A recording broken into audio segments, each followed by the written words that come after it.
The rain hammered the cracked asphalt of Oceanside, California, like fists on a coffin lid, but inside the dim kitchen of the Rivera family home, the real storm had been brewing for decades. Miguel Rivera, a man whose once strong hands now trembled from years of unspoken terror, dropped a shattered coffee mug, the porcelain shards scattering like the fragments of his dignity. And in that instant, as blood mixed with the spilling coffee on the linoleum floor, his adopted son Alex burst through the door, heart pounding, knowing this was the night everything would shatter for good. Alex had always sensed the shadows in his father's eyes, those hollow voids that no amount of late-night talks or shared beers on the pier could fill. At 25, with his olive skin glowing under the sodium streetlights and his broad shoulders carrying the weight of secrets he was only beginning to unravel, Alex had built a life in the bustling heart of San Diego, far from this sleepy coastal town where the Pacific whispered lies of calm. He was a graphic designer by day, sketching dreams into reality on his tablet. But by night, he navigated the electric pulse of queer clubs, where stolen kisses with strangers offered fleeting escapes from the ache of his hidden truths. Tonight, though, that world collided with the one he'd fled, pulled back by a frantic voicemail from Miguel. "They found me again, Mijo. It's worse this time." The abuse had started long before Alex entered the picture, back when Miguel was just a wide-eyed kid in the sprawling Rivera clan, packed into a modest bungalow in East Los Angeles. Victor, Miguel's older brother, had always been the golden child, tall and commanding with a jaw like chiseled granite and eyes that burned with unchecked envy. Elena, his wife, was the sharp-tongued enforcer, her peroxide blonde hair a stark contrast to the family's warm tones, her manicured nails weapons in their arsenal of control. They married young, built a facade of success with Victor's auto repair shop and Elena's real estate flips. But beneath it all festered a rot born of greed and resentment. Miguel, the quiet dreamer who sketched seascapes in notebooks instead of chasing dollars, became their scapegoat from the start. It began with slaps disguised as discipline, Victor's belt cracking across Miguel's back for spilling milk or forgetting chores. "You're weak, hermano," Victor would growl, his breath reeking of cheap whiskey, while Elena watched with a smirk, her voice a venomous whisper. "He'll never amount to anything. Better toughen him up now."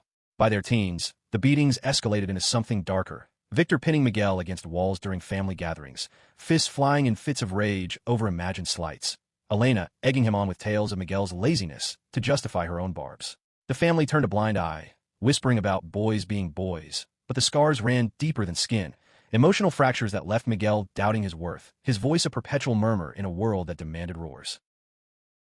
When Miguel turned 18, he fled to Oceanside, the salty air a balm for his bruised soul.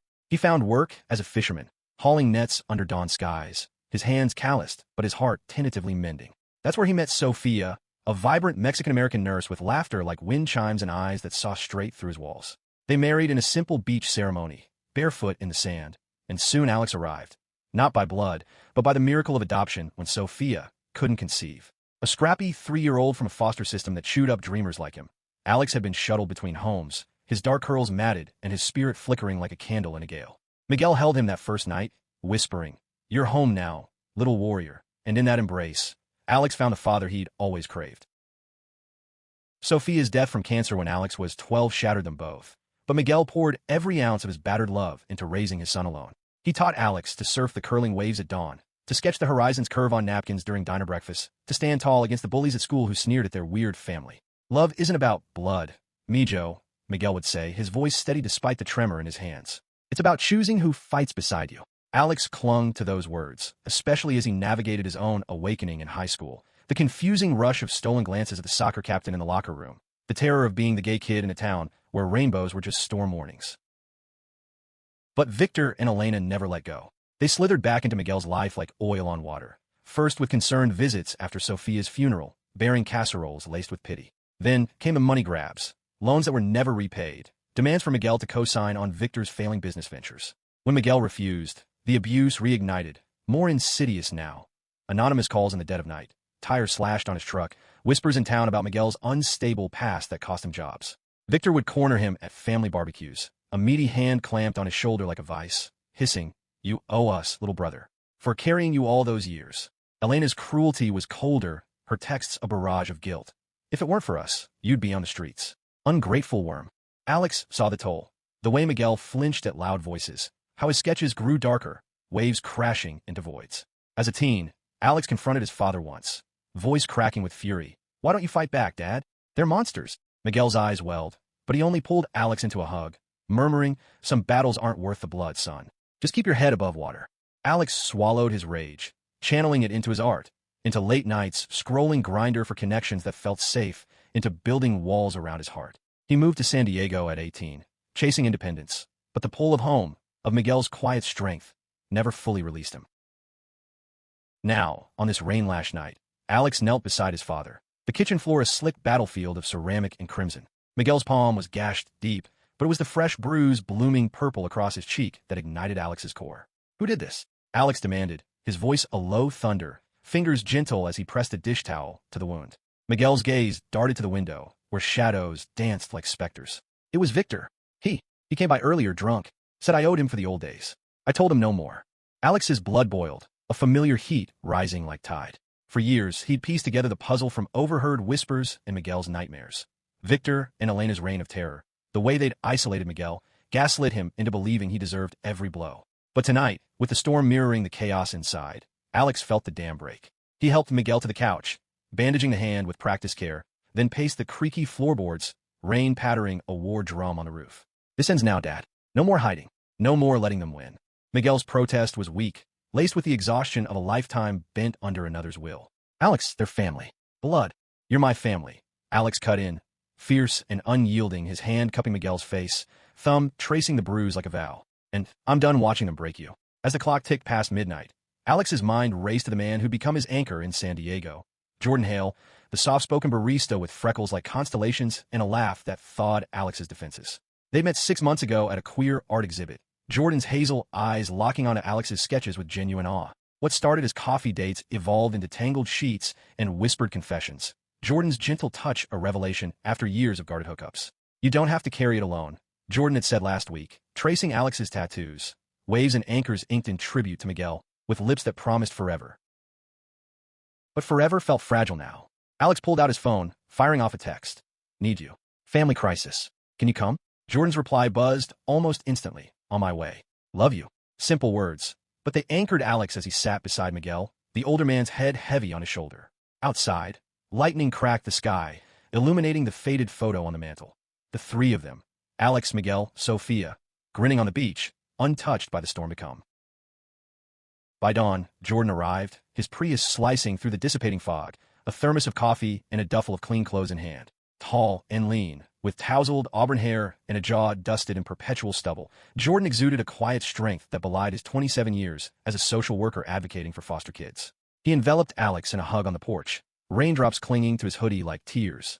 "Talk to me," he murmured, pulling back to search Alex's face, concern etching lines around his eyes. Inside, introductions were hushed, Miguel managing a wan smile as Jordan knelt to check the bandage. "You're a lucky man, Alex," Miguel said softly, his voice gaining a flicker of warmth. "This one's got healer hands." Jordan blushed, deflecting with a joke about his barista skills being better for lattes than lacerations, but the moment wove a thread of normalcy into the frayed night. Over breakfast, scrambled eggs Jordan whipped up with effortless grace, the story spilled out. Miguel, fortified by the presence of these two young men who loved without condition, recounted fragments. The beatings in their LA garage, Victor's rages over their father's will, Elena's psychological barbs that left Miguel questioning his sanity. "They said I was the curse on the family," Miguel admitted, fork trembling. "That if I just gave in, paid what they wanted, it'd stop." Alex's jaw clenched, memories flooding. The time he found Miguel sobbing in the garage at 15, ribs taped from a fall, the forged checks Victor had tried to pin on him during a visit. Jordan listened without interruption, his hand a steady anchor on Alex's knee under the table. As a social worker, he'd seen abuse's tentacles, how it coiled through generations, silencing victims.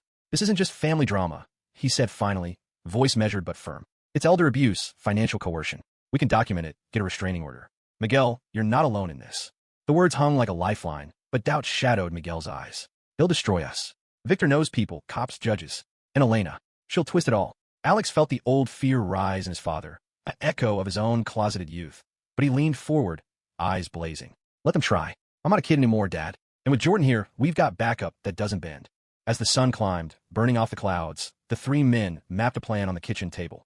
Photos of bruises, records of suspicious withdrawals from Miguel's account, witness statements from neighbors who'd heard the shouts. Alex's artist fingers sketched timelines, turning chaos into clarity. Jordan called in favors from colleagues, pulling resources on legal aid for queer families, a niche he knew too well from his own coming-out scars in rural Oregon. But resolve cracked under the weight of reality when Victor's truck rumbled up the drive that afternoon, gravel crunching like bones. Elena's shrill voice pierced the air before the door even opened. Miguel, open up, you coward. We know you're in there. Alex's pulse thundered, instinct screaming to shield his father, but Jordan's hand on his arm grounded him.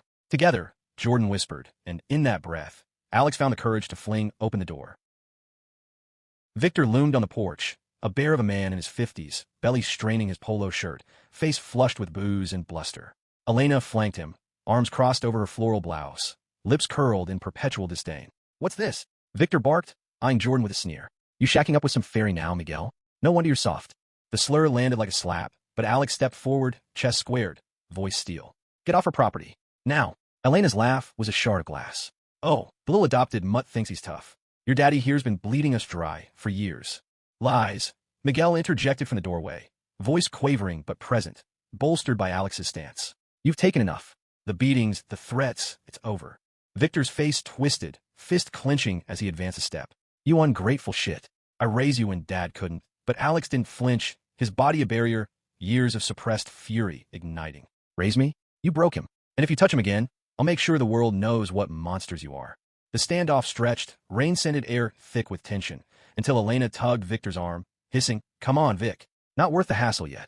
They retreated to their truck, tires spinning mud as they peeled away, but the echo of Elena's parting shot. This isn't done, boy. Lingered like smoke. In the aftermath, Alex collapsed against the door, adrenaline crashing. Jordan pulled him close, lips brushing his temple.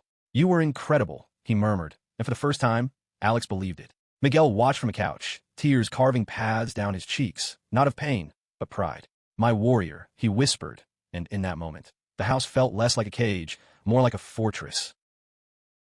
Yet the fight was far from over. That night, as Alex and Jordan lay entwined in the guest room, the creak of floorboards under their weight a symphony of solace, Alex confessed the depth of his fears. What if they come back stronger? What if I can't protect him? Jordan's fingers traced the curve of Alex's spine, a map of vulnerabilities. You already are. By loving him, by loving us. That's the real fight. Dawn brought a fragile peace, but Alex knew the storms I was temporary. He drove Miguel to a doctor's appointment that morning, Jordan tagging along for moral support, the three of them a makeshift family weaving through Oceanside's winding streets. The clinic was a sterile haven, Dr. Ramirez, a no-nonsense Latina in her 40s with a clipboard full of compassion, documenting the injuries with clinical precision. This is assault, Miguel, she said firmly, her stethoscope cold against his skin. We'll report it. Back home, the plan solidified. Alex would digitize Miguel's old journals, yellowed pages filled with sketches and scrawled accounts of the abuse, turning them into irrefutable evidence. Jordan coordinated with a lawyer friend from San Diego's LGBTQ+ center, a bulldog named Carla, who specialized in family trauma cases. We've got precedents, Carla assured over speakerphone, her Brooklyn accent a comforting bark. Abuse doesn't discriminate, but neither does justice. As days blurred into a week, the romance between Alex and Jordan deepened amid the tension. Stolen moments in the kitchen, where Jordan's kisses tasted of coffee and courage, or walks on the beach where Alex's hand is felt like defiance. One evening, under a canopy of stars, Jordan proposed they move in together after this blew over, San Diego's skyline, calling like a promise. Alex's heart swelled, but doubt nipped at the edges. With Dad here? And this mess? All of it, Jordan replied, pulling a seashell from his pocket, smooth and iridescent. Shells wash up broken, but the ocean doesn't discard them. It polishes them whole. The poetry stuck, a talisman as Victor's harassment escalated. Harassing calls that Jordan traced to blocked numbers. A brick through the living room window with a note. Pay up or pay. Alex installed cameras, his tech savvy from design work, turning the house into a sentinel. Miguel, gaining strength from therapy sessions Jordan arranged, began reclaiming his voice, sketching again, portraits of Alex and Jordan, fierce and tender. But the breaking point came on a sweltering Friday, 2 weeks in.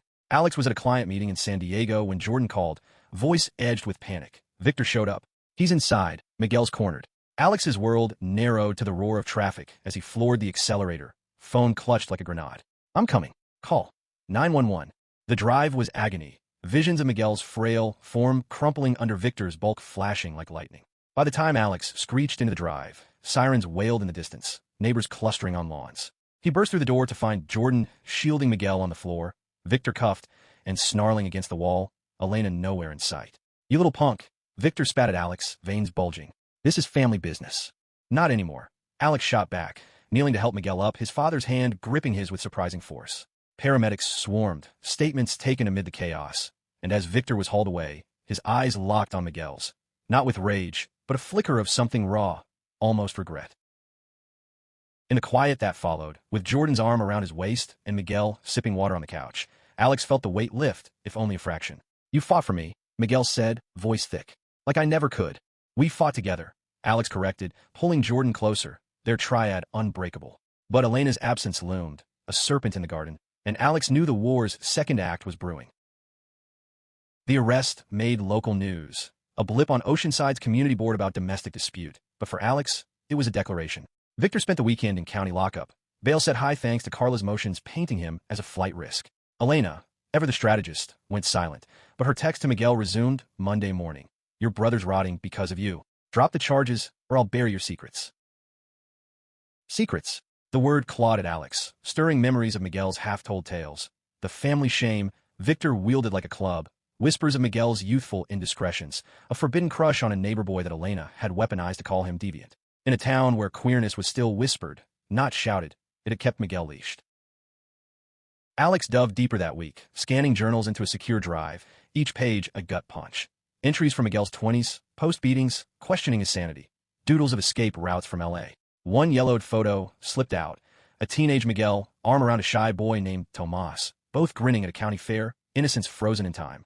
Alex's throat tightened. His father's hidden truth mirrored his own, a generational echo of love deemed unworthy.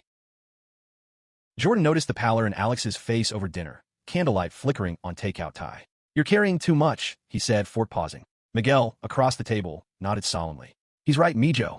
Let me share the load." That night, father and son sat on the porch swing, the ocean's hush a confessor. Miguel spoke haltingly of Tomas, the first boy who'd made his heart race. A summer fling shattered when Victor caught them kissing behind the garage. "He beat me bloody, called me every name." Elena spread rumors, said I lured him. Tomas moved away, and I buried it. Tears carved paths down Miguel's weathered cheeks. "Feared it'd make you ashamed, knowing your old man's broken." Alex's own tears fell, hot and unbidden. "Dad, it makes me love you more. We're the same, hiding to survive." He confessed his high school isolation, the grinder nights masking loneliness, the terror of losing Miguel's approval. "But Jordan, he sees me whole." Miguel squeezed his hand. "Then hold him tight, and let me fight with you now." Emboldened, they met Carla Tuesday at a San Diego cafe, rain pattering on awnings like applause. Over lattes, she laid out the strategy. Charges for assault, battery, stalking, civil suit for emotional distress. "Elena's the wild card," Carla warned, tapping her pen. "She'll play victim, cry family loyalty. But with the journals, we've got motive, decades of pattern." As they drove back, Alex's phone buzzed, an unknown number. He answered warily. "Alex, it's Elena. We need to talk. Alone." His gut twisted, but curiosity and a need to end the cycle. One. "Fine." The pier, dusk. Jordan protested, but Alex kissed him fierce. "Recon. I'll record it." Dusk painted the pier in bruised purples, waves crashing below like accusations. Elena arrived alone, wind whipping her scarf, face a mask of false sorrow. "You're ruining everything," she began, voice syrupy. "Victor's in jail because of her lies." Miguel was always dramatic. "Save it," Alex interrupted, phone discreet in his pocket. "We have proof. The journals, the calls, the bruises. Drop the act." Her eyes narrowed, facade cracking. "Proof? That boy's a fool, always was. Weak, like his little fairy crush. I protected the family from that filth." The slur dripped, but Alex held steady, heart pounding. "Protected? You tormented him, and now it's your turn to face it." Elena's laugh was bitter. "You think you can touch us? We're Rivera's. Blood wins." But as she turned to leave, Alex called out, "Tell Victor Miguel says he's free." Her step faltered just a beat before she vanished into the gloom. The recording was gold, admissions laced with venom. Carla pounced, filing for Elena's deposition. But victory soured Thursday when Victor made bail, posting with Elena's real estate cash. A bouquet arrived at the house Friday. Roses from family, thorns intact. Miguel paled, but Alex burned them in the backyard fire pit, flames devouring petals like justice. Jordan's support anchored the storm. Their nights blurred into passion, bodies a refuge. One midnight, after lovemaking that left them breathless, Jordan traced Alex's jaw. "Marry me? Not now, but when the dust settles. Build that life with me," with Miguel. Alex's yes was a whisper, a vow sealed with salt-kissed lips. But dawn brought escalation. Victor's shop vandalized, blame pinned on Alex via anonymous tips to cops. Interrogation room lights glared Friday afternoon. Detectives voice probing. Family feud gone wrong? Alex, unflinching, laid out the timeline, Carla bursting in with warrants.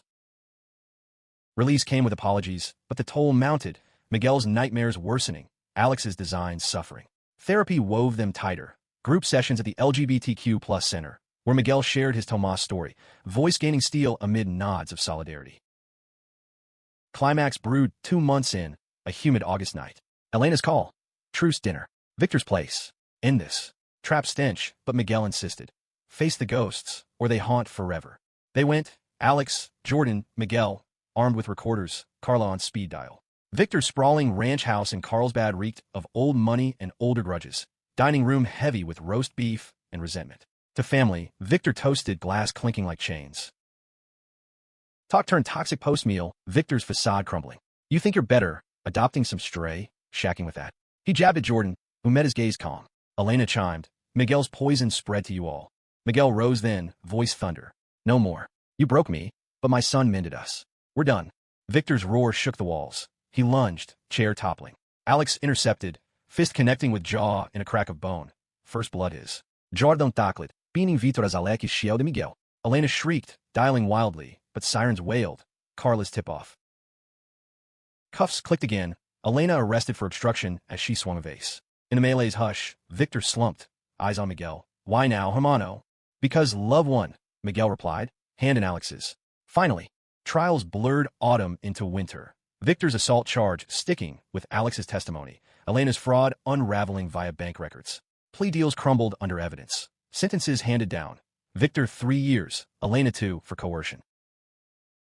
Oceanside's winter waves whispered healing as snow flurried rare on palms. Miguel sold the house, moving to San Diego with Alex and Jordan, now fiancés, rings glinting like beacons.